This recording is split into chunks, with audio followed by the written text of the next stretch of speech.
Justify trainer Bob Baffert use another horse in his stable to run interference at Belmont? Owners demand probe into suspected collusion in Triple Crown win. The owners of other entries in the Belmont Stakes have called for an investigation into the race, claiming that Justify trainer Bob Baffert may have used another horse in his stable to run interference for the Triple Crown winner. Restoring Hope, with jockey Florent Geroux appeared to run interference for the champion on Saturday while traveling second and forcing would-be challengers to go extremely wide. He looked like a bodyguard making sure nobody got close to Justify. Mike Ripoll, co-owner of Vino Rosso, who finished fourth, and Nobilindi, who finished last, told Daily Racing Form of Restoring Hope, who ended up finishing eighth. From the first turn through the backstretch, Restoring Hope hung right off Justify, pinning Bravazzo to the rail, whose late charge in the shorter Preakness Stakes nearly overtook Justify in its race. Baffert, who trained both Restoring Hope and Justified, and Geroux both denied the allegation of collusion, saying that Restoring Hope simply couldn't be restrained. Bob just wanted me to get good position. He wanted the horse to be forwardly placed, second or third. You don't see too many closers from Baffert, Geroux told the Racing magazine. If my horse would have broke on top, I would have been on the lead and Justify laying second. My horse broke a step slow and Justify was already in front of me. Baffert seemed to acknowledge that the plan for Restoring Hope was to lay in second for the first turn, but not as part of a plan to help Justify. The plan was to sit off Justify, the trainer said. He got really rank with him. He had to get away from him so they wouldn't go so fast.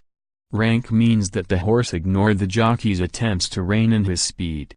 Critics aren't buying the trainer's defense, though. It baffled me, Ripoll said. I would have thought Baffert would have wanted Restoring Hope nowhere close to the pace. Gary West, who owns Restoring Hope, also spoke out in fury about how his horse was handled in the race. I have no earthly idea what Florent was thinking or what his race strategy was, he said in an email to the New York Post. Had I known better, the first eighth of a mile I would have thought it was a quarter horse race, not the mile-and-a-half Belmont. Maybe the horse was completely out of control and Florent had no choice. I will never know. Ripoll did say that his suspicions don't diminish his respect for the mighty Justify, just the 13th horse in history to win the Triple Crown. Justify's a freak, super horse, undefeated. Amazing what he's done, Ripoll told DFR. Who knows if he would have won the race anyway? We'll never know. At the end of the day Bob had a game plan for his two jockeys, we had a game plan for our two jockeys. But the owner says he hopes the New York racing stewards talk to Geroux about his ride.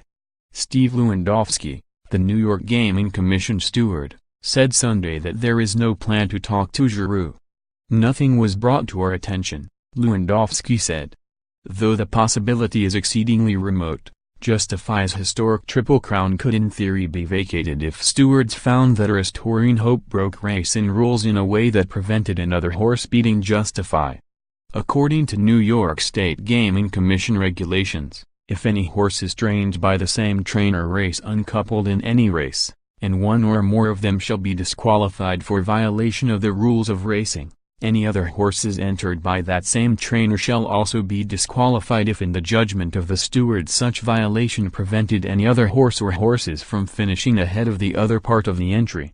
If said violation is without such effect upon the finish of the race, penalty therefore may be applied against the offender only.